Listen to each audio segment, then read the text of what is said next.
Hello' মৰমৰ শিক্ষাৰ্থীসকল, economics with Choudhury YouTube চেনেলটোলৈ তোমালোকক সুস্বাগতম জনাইছোঁ। আহা আজি আমি মুদ্ৰাৰ প্ৰকাৰটো আলোচনা কৰোঁ। মুদ্ৰাৰ প্ৰকাৰ আলোচনা কৰাৰ পিছত আমি মুদ্ৰাৰ যোগান আলোচনা কৰিম। আমি মুদ্ৰাৰ প্ৰকাৰৰ ভিতৰত পাইছোঁ বিহিত মুদ্ৰা। বিহিত মুদ্ৰা মানে ইয়াৰ শব্দটোৱে কৈ দিয়ে যে বিধিসন্মত মুদ্ৰা। যি মুদ্ৰা বিধিসন্মতভাৱে ব্যৱহাৰ হয় সেই মুদ্ৰাক বিধিগত মুদ্ৰা বুলি কোৱা হয়। এতিয়া বিধিগত মুদ্ৰা দুটা আছে।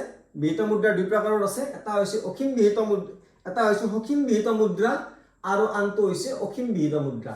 এতিয়া সসীম বিহিত মুদ্ৰা বুলি কওঁতে আমি যেতিয়া লেনদেন সম্পাদন কৰোঁ, আমি এটা নিৰ্দিষ্ট পৰিমাণৰ মুদ্ৰা আমি নিৰ্দিষ্ট পৰিমাণে এটা নিৰ্দিষ্ট লিমিটলৈহে দিব পাৰিম। ধৰা হ'ল এটা মই সাধাৰণ এটা এক্সাম্পলৰ জৰিয়তে প্ৰকাশ কৰিব বিচাৰিছোঁ। ধৰা হ'ল আমি 1 কুইণ্টল চাউলত আমি গম পাইছোঁ দামটো 1000 টকা, কিন্তু আমি কি দিব খুজিছোঁ, আমি 50 পইচাকে দিব বিচাৰিছোঁ। 50 পইচাকে আমি 50 পইচাৰ টোপোলা এটা লৈ গৈছোঁ আৰু 50 পইচাৰ টোপোলাটোত 1000 টকা আছে। এতিয়া আমি এক বস্তা মানে 1 কুইণ্টল চাউল কিনিব বিচাৰিছোঁ। কথা হৈছে কি যে 50 পইচা কিমান টকালৈকে আমি দিব পাৰিম তাৰ এক ধৰা বন্ধা সীমা থাকে। এতিয়া আমি যদি 50 পইচাৰ বান্ডিলটো 1000 টকাৰ বান্ডিল, মানে 50 পইচাৰে আমাৰ 1000 টকাৰ এটা বান্ডিল হৈছে আৰু সেই বান্ডিলটোৰে আমি 1 কুইণ্টল চাউল কিনিব গৈছোঁ, দোকানীজনে নাৰাখিব পাৰে। অৰ্থাৎ এই যিটো সীমা, ইয়াৰ এটা নিৰ্দিষ্ট সীমা কৰা থাকে যে ইমান টকালৈহে আমি খুচুৰা পইচা ৰাখিম, তাৰ ওপৰত আমি নাৰাখোঁ। সেইটোক কয় সসীম বিহিত মুদ্ৰা। আমি ধৰা এটা চাহ খাব গৈছোঁ, চাহ খাব যাওঁতে 10 টকা হৈছে, 10 টকাত আমি 20টা দিব পাৰোঁ 50 পইচা। ঠিক আছে, গতিকে এইটো বিহিত মুদ্ৰাই, দুটা বিহিত মুদ্ৰা। 50 টকা 50 পইচাটো বিহিত মুদ্ৰা, 10 টকাটো বিহিত মুদ্ৰা, 2000 টকাটো বিহিত মুদ্ৰা। কিন্তু 2000 টকাটো হৈছে অসীম বিহিত মুদ্ৰা। অৰ্থাৎ আমি যেতিয়া লেনদেন সম্পাদন কৰিম, আমি 2000 টকীয়া যিমানখন নিদিওঁ কিয় সেইটো তেওঁলোকে ল'বলৈ বাধ্য। কিন্তু 50 পইচা তেওঁলোকে এটা নিৰ্দিষ্ট পৰিমাণলৈহে ল'ব, তাৰ ওপৰত কিন্তু নলয়। গতিকে যদি এটা নিৰ্দিষ্ট সীমা থাকে বিহিত মুদ্ৰাৰ, তাক কি কোৱা হয়, সসীম বিহিত মুদ্ৰা বুলি কোৱা হয়। আৰু যেতিয়া এটা নিৰ্দিষ্ট মুদ্ৰাৰ কোনো সীমা নাথাকে, লেনদেনৰ ক্ষেত্ৰত কোনো সীমা নাথাকে, তেতিয়া তাক অসীম বিহিত মুদ্ৰা বুলি কয়। এতিয়া ধৰা আমি কি কৰিছোঁ, ধৰা আমি এতিয়া সেই এইটোৱে লৈছোঁ যে আমি 1000 টকীয়া আমাৰ কুইণ্টলে প্ৰতি 1000 টকা আমি চাউল কিনিব গৈছোঁ আৰু আমি 5 টকীয়া নোট দিব বিচাৰিছোঁ। এতিয়া আমি 5 টকীয়া নোট যিমানখন দিম সিমানখন তেওঁলোকে ল'বলৈ বাধ্য। যদি তেওঁলোকে কয় যে 5 টকীয়া নোট মই নলওঁ, তেতিয়া তেওঁলোকে লিগেল পানিছমেণ্ট পাব। গতিকে অসীম বিহিত মুদ্ৰা মানে যি লেনদেন কাৰ্যত এটা নিৰ্দিষ্ট পৰিমাণৰ মুদ্ৰাৰ কোনো সীমা নাথাকে, আৰু সসীম বিহিত মুদ্ৰা মানে এক নিৰ্দিষ্ট পৰিমাণৰ মুদ্ৰাটো আমি লেনদেন কৰোঁতে মুঠ ভলিউমটো কিমান টকা আমি দিবলৈ, কিমান টকা আমি দিম তাৰ কোনো সীমা থাকে, তেতিয়া তাক সসীম বিহিত মুদ্ৰা বুলি কয়। এতিয়া অবিহিত মুদ্ৰা। অবিহিত মুদ্ৰা মানে হৈছে কি যে যিবিলাক মুদ্ৰা আমি আইনগতভাৱে গ্ৰহণ কৰিবলৈ বাধ্য নহয়। যেনে আমি ক'ব পাৰোঁ চেক। চেক আচলতে মুদ্ৰা নহয়, আৰু মুদ্ৰা হ'ব লাগিলে এটা মুদ্ৰাৰ সেই মুদ্ৰাৰ চৰ্তাৱলী পূৰণ কৰিব লাগিব। তথাপিতো আমি উদাহৰণ খাতিৰত দিছোঁ যে আমাক যদি কোনোবা এখন চেক দিয়ে, আমি সেই চেকখন নল'বও পাৰোঁ। আমাক যদি ইণ্ডিয়ান কাৰেঞ্চিৰ ঠাইত আমাক যদি ভুটীয়া মূলট্ৰাম দিয়ে, আমি গ্ৰহণ নকৰিবও পাৰোঁ। অৰ্থাৎ যি মুদ্ৰা আমি গ্ৰহণ কৰিবলৈ বাধ্য নহয়, তেনেকুৱা মুদ্ৰা অবিহিত মুদ্ৰা বুলি কোৱা হয়। ইয়াৰ উদাহৰণ সাধাৰণতে আমি চেক পাতটো দিব পাৰোঁ। এতিয়া আছে আদেশী মুদ্ৰা। আদেশী মুদ্ৰা আৰু বিহিত মুদ্ৰাৰ লগত কিছু চিমিলাৰিটি আছে।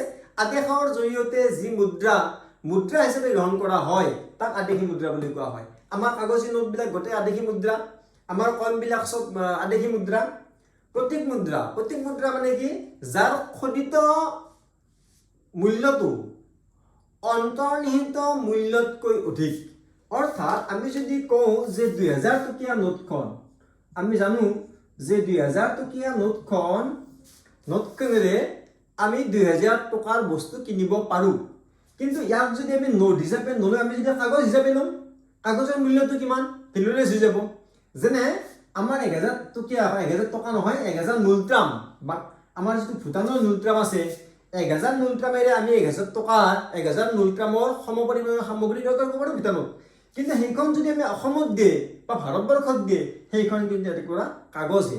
গতিকে প্ৰতীক মুদ্ৰা কোনটোক কয়, যাৰ মানে অন্তৰ্নিহিত মূল্যতকৈ, খোদিত মূল্যতকৈ অন্তৰ্নিহিত মূল্যটো কম খৰিত মূল্য 2000 টকা আছে কিন্তু অন্তৰ্নিহিত মূল্য তাৰ 50 পইচাও নহয় গতিকে তাক কয় প্ৰতীক মুদ্ৰা ওকে আমি এতিয়া মুদ্ৰাৰ যোগানলৈ আহিছো মুদ্ৰাৰ যোগান মানে কি যে এখন অৰ্থনৈতিক প্ৰচলনত থকা মুঠ কাগজী মুদ্ৰা আৰু ধাতু মুদ্ৰাৰ সমষ্টি হৈছে মুদ্ৰাৰ যোগান এখন দেশত এটা নিৰ্দিষ্ট সময়ত প্ৰচলনত থকা কাগজী মুদ্ৰা আৰু ধাতু মুদ্ৰাৰ সমষ্টিটোক কি বুলি কোৱা হয় মুদ্ৰাৰ যোগান বুলি কোৱা হয় এতিয়া ধাতু মুদ্ৰা মানে কোনবিলাক আমাৰ যিবিলাক কইন থাকে সেই কইনবিলাক এতিয়া কেইনছৰ মতে আমাৰ অৰ্থনীতিবিদ কেইনছ আছে যদি এইটো মুদ্ৰাৰ যোগানৰ ওপৰত যদি নম্বৰ অলপ বেছি থাকে তেতিয়া আমি ডিটেইল লিখিব লাগিব আৰু যদি 1 নম্বৰ বা 2 নম্বৰ থাকে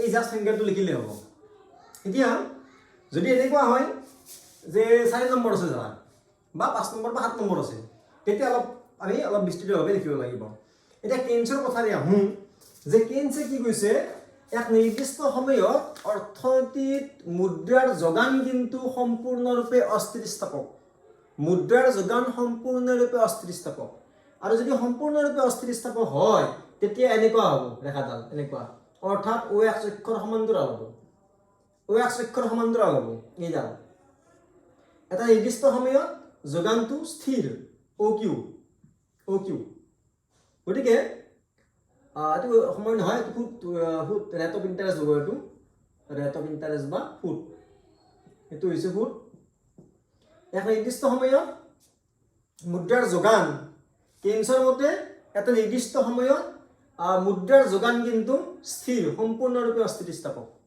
এটা ফুট বাঢ়িলেও যোগান একে থাকিব ফুট কমিলেও যোগান একে থাকিব গতিকে এইখিনি থাকিল কেইনছৰ সূত্ৰ মতে আৰু আমাক যদি এডাল দেখা আঁকিব দিয়ে যোগান দেখা মুদ্ৰাৰ যোগান দেখা এইডাল আঁকিলে হ'ল ঠিক আছে এতিয়া ৰিজাৰ্ভ বেংকেনো কি কয় আমাৰ ৰিজাৰ্ভ বেংকেনো কি কয় ৰিজাৰ্ভ বেংক কি ৰিজাৰ্ভ বেংক অফ ইণ্ডিয়া ভাৰতৰ কেন্দ্ৰীয় বেংকটোৰ নাম ৰিজাৰ্ভ বেংক অফ ইণ্ডিয়া ঠিক আছে এতিয়া ৰিজাৰ্ভ বেংকে মুদ্ৰাৰ যোগান সংক্ৰান্তীয় কি কয় কথা কয়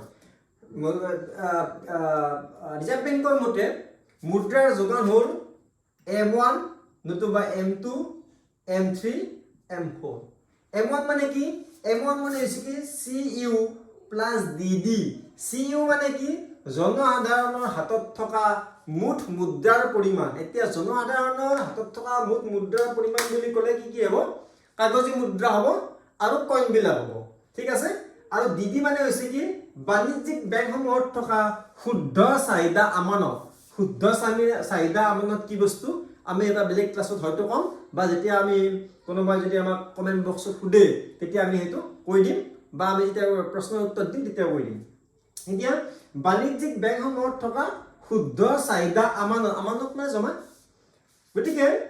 গতিকে কি হ'ল যে জনসাধাৰণৰ এতিয়া M1 মানে কি M1 মানে হৈছে কি CU প্লাছ DD অৰ্থাৎ জনসাধাৰণৰ হাতত থকা মুঠ কাগজী মুদ্ৰা আৰু ধাতু মুদ্ৰা লগতে বাণিজ্যিক বেংকসমূহত থকা শুদ্ধ চাহিদা আমানত ঠিক সেইদৰে M2 মানে কি M2 মানে হৈছে M1 প্লাছ ডাকঘৰত থকা সঞ্চয় আমানত মানে ধন ডাকঘৰত থকা সঞ্চয় আমানত প্লাছ M1 অৰ্থাৎ M2 মানে কি CU প্লাছ DD প্লাছ ডাকঘৰত থকা সঞ্চয় আমানত ওকে এতিয়া M3 মানে কি M3 মানে M1 প্লাছ বাণিজ্যিক বেংকৰ শুদ্ধ সময় আমানত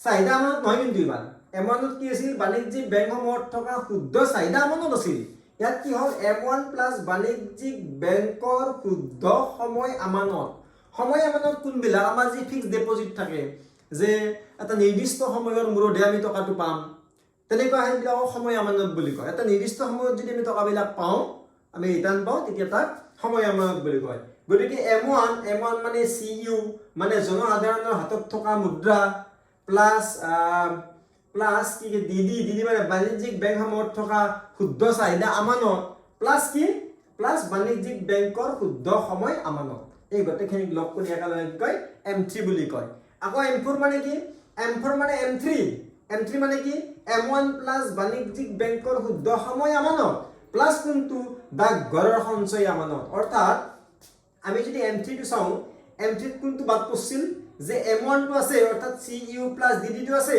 কোনটো নাছিল ডাকঘৰত থকা সঞ্চয় আমানতটো নাছিল ক'ত নাছিল M3 গতিকে আমাৰ M3 কি হ'ল এতিয়া M3 আছে M1 + বাণিজ্যিক বেংকৰ শুদ্ধ সময় আমানত ইয়াৰ লগত কোনটো যোগ হৈছে এতিয়া ডাকঘৰৰ সঞ্চয় আমানত অৰ্থাৎ ডাকঘৰৰ সঞ্চয় আমানত এইখিনি যোগ হৈছে গতিকে মুদ্ৰাৰ যিটো আমাৰ যদি মুদ্ৰাৰ যোগান সংক্ৰান্তীয় প্ৰশ্ন যদি উত্তৰ লিখিব লগা হয় আমাৰ মাৰ্কছৰ ওপৰত নিৰ্ভৰ কৰিব এতিয়া M1 আৰু M2 এই দুটাকে সংকীৰ্ণ মুদ্ৰাৰ যোগান বুলি কয় মুদ্ৰাৰ যোগান সংকীৰ্ণ দৃষ্টিভংগীৰে M1 আৰু M2 আৰু বিস্তৃততা বা বহল অৰ্থত মুদ্ৰাৰ যোগান হৈছে M3 আৰু M4 গতিকে এইখিনি থুলমূলকে আমাৰ ৰিজাৰ্ভ বেংক অফ ইণ্ডিয়াৰ মতে মুদ্ৰাৰ যোগান তোমালোকে নিশ্চয় বুজি পাইছা এইটো মনত ৰাখিব লাগিব মনত ৰখাৰ বাহিৰে বেলেগ অকণমান ৰাস্তা একো নাই গতিকে ধন্যবাদ see you again Jay Assam Jay Hind